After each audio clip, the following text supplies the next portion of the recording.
Oi, Ani. Oi, Thiago, tudo bem? Tudo ótimo. E é sempre muito bom estar de volta com o nosso Senado Notícias Revista. Isso mesmo, Thiago. E como sempre, estamos cheios de informação. Vamos ver no programa de hoje. Quem são os desalentados que estão fora do mercado de trabalho? Presos poderão ser obrigados a pagar pela sua permanência no sistema prisional. E a fotógrafa Zuleika de Souza é a personagem do episódio de hoje da série Testemunha da História. O Senado Notícias Revista começa agora.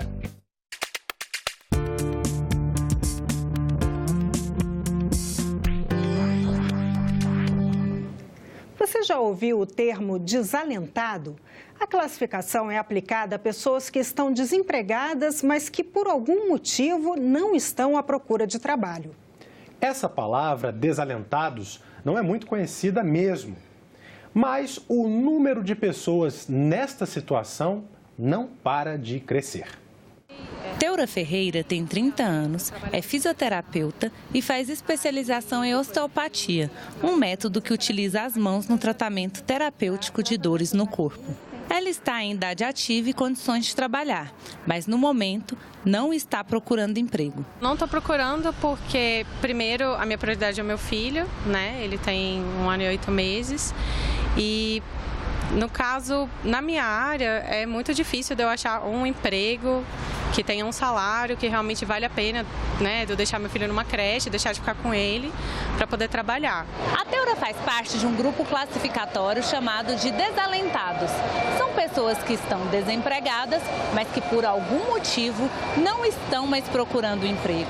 Quase 5 milhões de brasileiros estão nessa situação, um universo que não para de aumentar.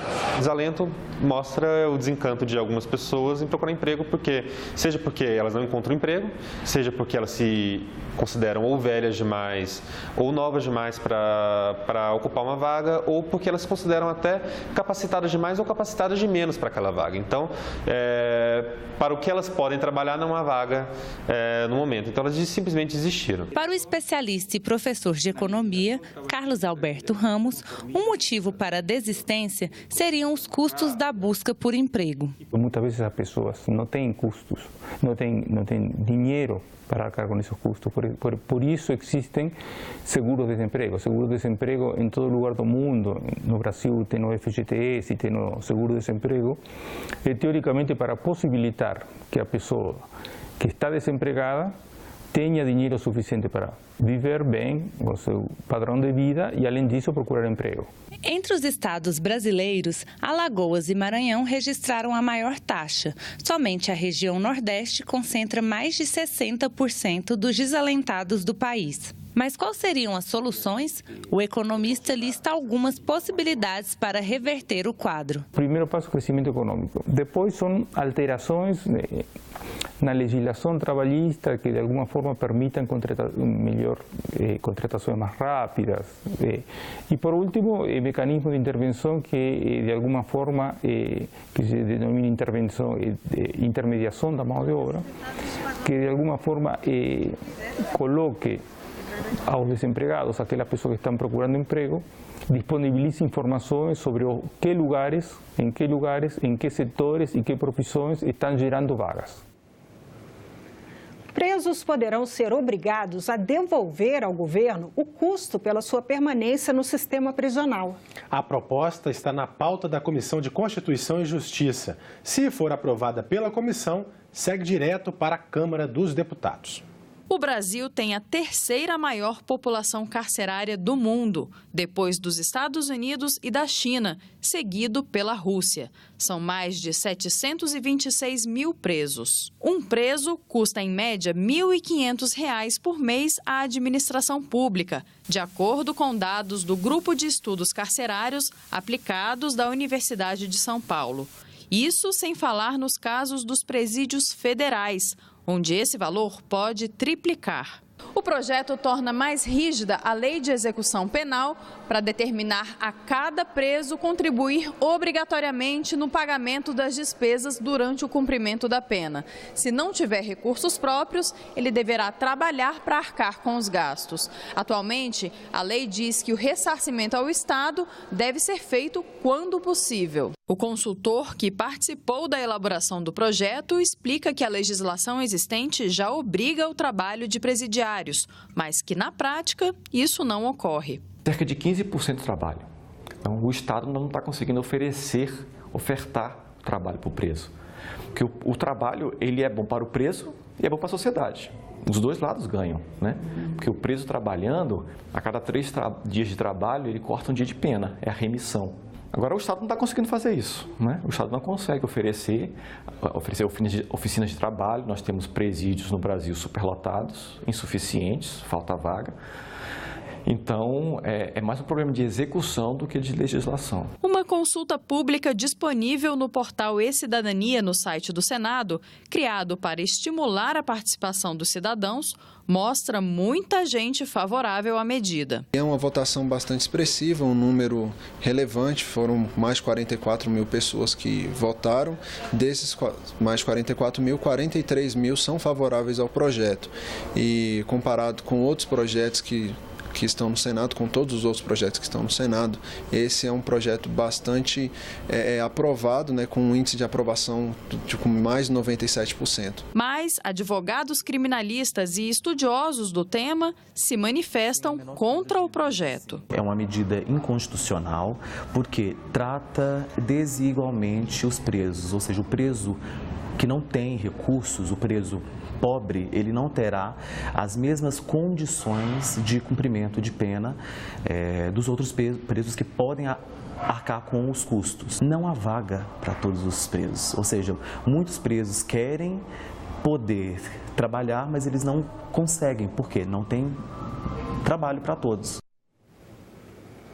O poder da mobilização social em busca da preservação ambiental e da melhoria da qualidade de vida do homem na cidade e o cumprimento dos compromissos brasileiros de redução de emissões de gases.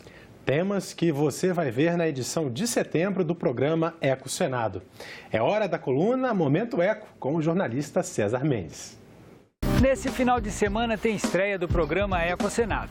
E na edição de setembro nós vamos mostrar para você a história do Parque Olhos d'Água, um parque urbano criado no coração de Brasília, subvertendo o traçado original do plano piloto e mostrando até onde pode chegar um belo processo de mobilização social. A gente trocou a área pavimentada, né?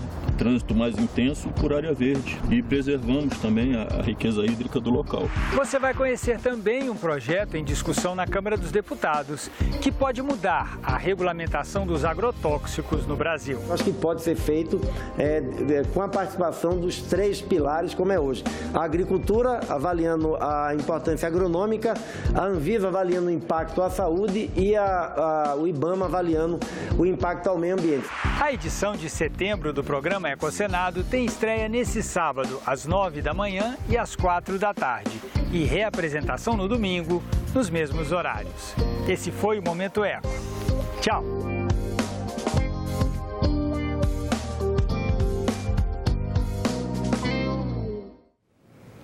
Tiago, vamos conferir o que foi notícia no Senado durante a semana? Vamos sim, Eni. E tudo o que aconteceu de importante por aqui ganhou destaque na página da Agência Senado. Vamos conferir agora no nosso Giro de Notícias. Na segunda-feira, um dos principais destaques era para o projeto em análise no Senado, que convoca um plebiscito nacional sobre o sistema eleitoral brasileiro e deve ser realizado junto com as eleições gerais de 2018. Pelo texto, o cidadão teria 4 opções de resposta à pergunta de qual o melhor sistema eleitoral para o Brasil. O atual sistema, o sistema distrital, o voto em lista fechada pré-definida pelos partidos políticos e o sistema misto, metade lista e metade distrital. Na terça-feira, um dos destaques da página na Agência Senado era para um projeto de lei em análise no Senado que pretende inserir no Estatuto da Criança e do Adolescente um dispositivo para enquadrar e punir a prática de violência sexual contra crianças e adolescentes. A proposta já foi rejeitada pela Comissão de Direitos Humanos e Legislação Participativa e deve seguir o mesmo caminho na Comissão de Constituição e Justiça. O argumento é que o Código Penal já determina punição mais dura do que a prevista no projeto para esse crime.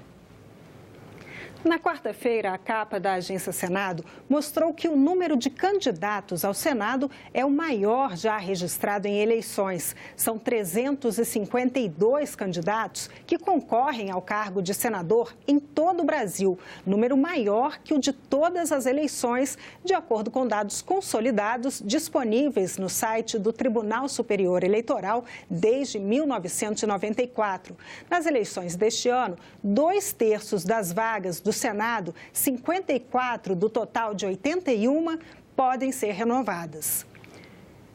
Já na quinta-feira, um dos destaques foi para o projeto que aguarda votação na Comissão de Assuntos Econômicos. Pela proposta, procedimentos administrativos e judiciais relativos a créditos tributários de natureza previdenciária terão prioridade de tramitação em qualquer instância ou tribunal pelo prazo de 10 anos. A expectativa é que o projeto possa diminuir o tempo médio de cobrança das dívidas previdenciárias. A legislação brasileira classifica o mel e seus derivados como produtos de origem animal. Mais um projeto aprovado pela Câmara dos Deputados e agora em análise no Senado quer mudar isso. No Brasil, a mesma lei que regulamenta a fiscalização de açougues, peixarias e laticínios é usada na fiscalização do mel de abelha e seus derivados, como a cera e o própolis. A proposta aprovada pela Câmara, de autoria do deputado Alceu Moreira, quer que o mel obedeça a normas específicas de fiscalização, a serem criadas depois em regulamento. O quadro funcional do Ministério ele é formado por auditores, fiscais, e técnicos que fizeram concurso tal, mas não que estejam com afinidade dentro da nossa cadeia produtiva do mel. O mel é um produto feito a partir do néctar das flores. Mas como ele contém substâncias produzidas pelas próprias abelhas, o projeto de lei que veio da Câmara queria classificá-lo como um produto de origem mista, animal e vegetal. O problema é que isso ia trazer complicações para as exportações, já que muitos países não reconhecem essa classificação. E mais da metade do mel produzido no Brasil é exportado. Das 37 mil toneladas de mel produzidas no Brasil no ano passado, 20 mil foram exportadas. Em todo o país, existem cerca de 350 mil apicultores, mais de 90% deles na agricultura familiar. O maior problema de se classificar o mel como produto misto é perder o mercado brasileiro. Hoje, nós somos o terceiro maior exportador de mel do mundo. Você imagina se o nosso mel tiver que ser reclassificado, tirar de mel produto natural para passar mel produto misto. O próprio Ministério da Agricultura terá que fazer uma nova normativa. E quanto tempo o Ministério da Agricultura vai demorar para fazer uma normativa? Uns 2 anos? E o que o produtor vai fazer com esse mel durante 2 anos? A Comissão de Agricultura e Reforma Agrária aprovou o relatório da senadora Regina Souza, retirando a expressão origem mista do projeto. Também saiu do texto a necessidade de se criar novas normas de fiscalização. A proposta ainda será votada na Comissão de Assuntos Sociais, antes de seguir para o plenário. O presidente da Câmara Setorial do Mel lembrou que a lei que permite a comercialização de produtos artesanais por todo o país, sancionada mês passado, já vai facilitar a vida do pequeno produtor. Ela vai ter uma regulamentação, mas o produtor já podendo comercializar o seu produto, então abre portas. Com o mel artesanal, os meus olhos já começaram a brilhar já. Eu fiquei alegre. O meu rótulo que está lá, mel artesanal, futuramente ele vai ter um registrozinho, entendeu? E isso vai me ajudar tremendamente.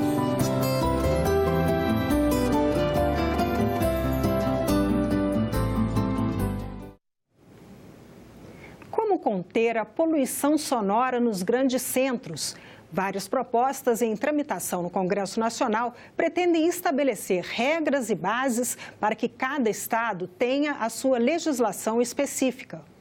A poluição sonora é pouco lembrada, mas prejudica os ouvidos e a paz de muita gente. Poluição ambiental. Você logo pensa em fumaça e lixo nos rios? Ou também vem à sua mente o excesso de propagandas e placas nas ruas? Muita gente nem para pensar que o volume alto dos ruídos urbanos também é um tipo de poluição.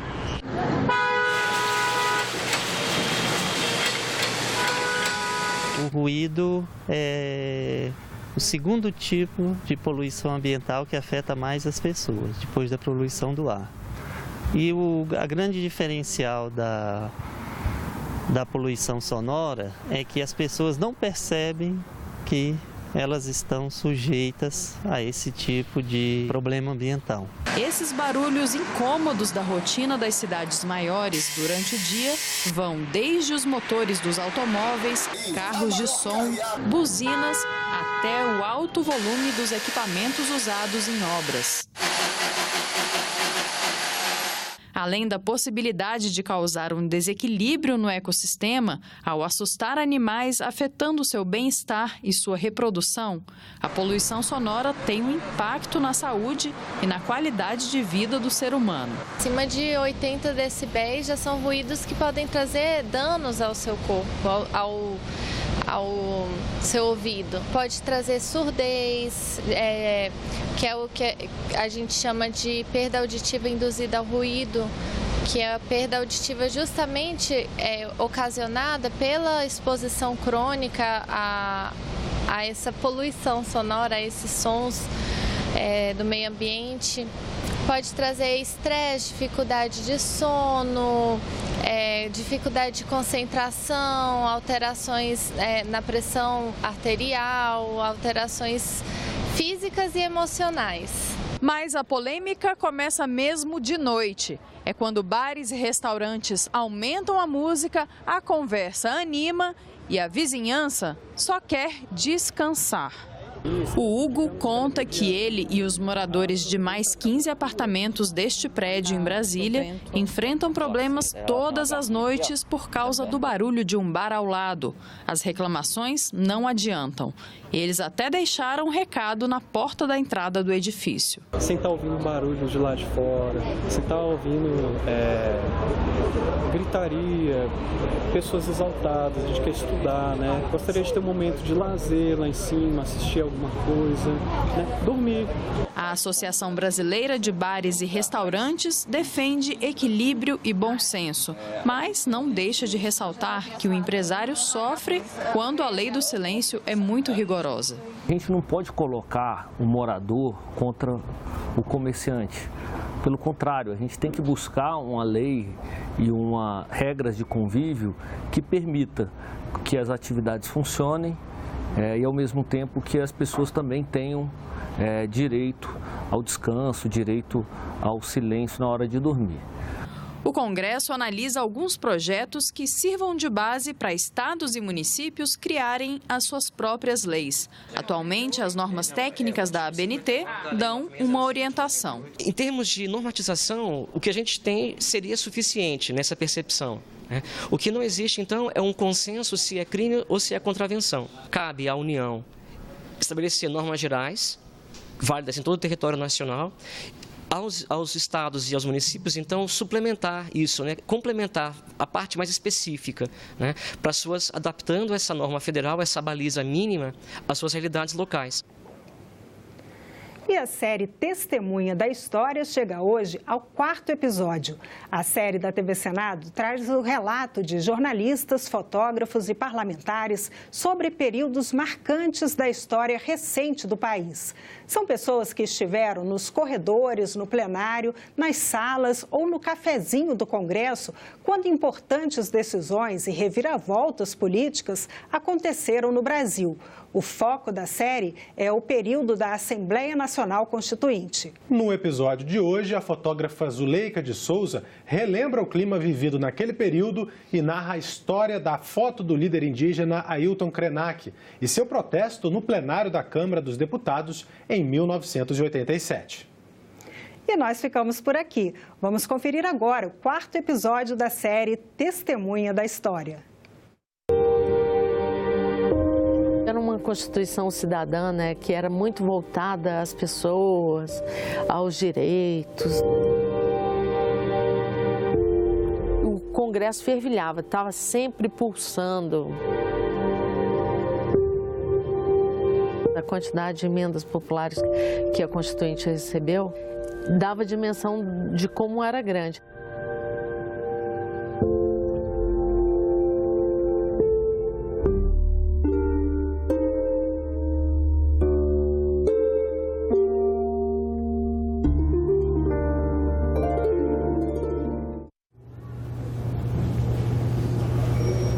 Eu nasci dentro do jornalismo. Meu pai veio para Brasília para trabalhar em jornal e ele sempre foi um ser político. Eu sempre gostei de política. E quando começou a Constituinte, eu estava trabalhando numa agência de fotojornalismo, a AGE, e a gente trabalhava para vários jornais, né? Tinha um oba-oba, assim, uma cumplicidade entre a imprensa e os políticos. Era uma relação amistosa, eu acho. Os fotógrafos e os cinegrafistas e os repórteres podiam entrar no plenário. Bastava você ser credenciado, você podia andar aqui pelo plenário ou ficar nas galerias. A gente ficava embaixo da mesa. E andava mais ou menos todo mundo em bando. E onde um ia, todo mundo ia, assim, um comboio, né, de fotógrafos. Mas era bom, assim, era uma convivência olho no olho, né? Eu acho que algumas fotos são bem bacanas, porque é isso, você está aqui do lado de quem você vai fotografar, né? Você está vendo a emoção da pessoa.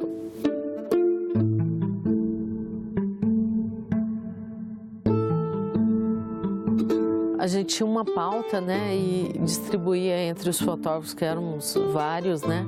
Eu, como era novinha, começando e tal, eu ficava com as coisas menos importantes, mas de vez em quando dava de cara com alguma coisa que era mais importante, que é a foto do Krenak, né.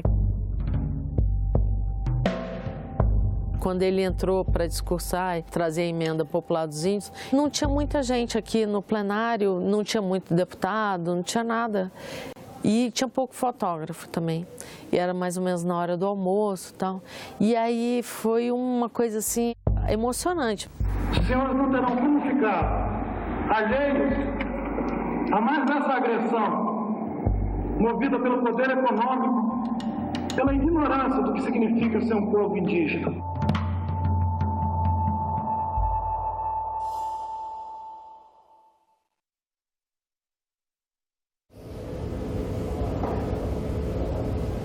Todo mundo que estava naquele momento ficou emocionado, porque ele é um índio que tem uma postura muito singular, assim, ele é muito elegante, ele tem uma elegância, né?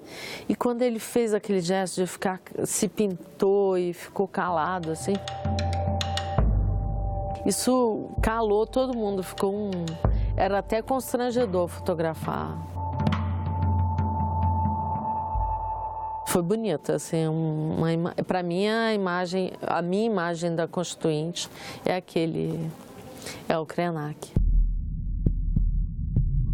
Um povo que sempre foi oprimido ganhar um espaço na Carta Magna, né, da nação e ter o direito de trazer aqui, falar assim, ó, aqui são as minhas reivindicações, queria que o Brasil fosse assim, que eles nos respeitassem.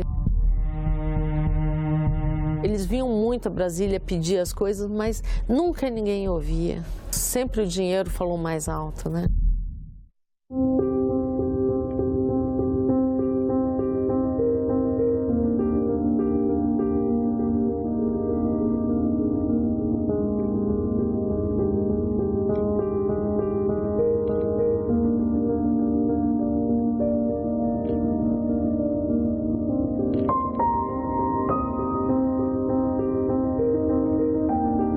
Os direitos que a Constituinte queria era para formar uma sociedade mais justa, mais homogênea.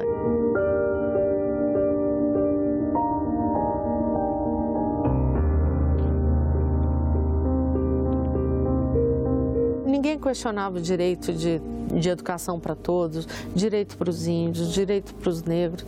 Isso, claro, é uma coisa óbvia, né? vamos voltar para o passado e lembrar assim, por que a gente quis aquilo naquela época? Porque era importante.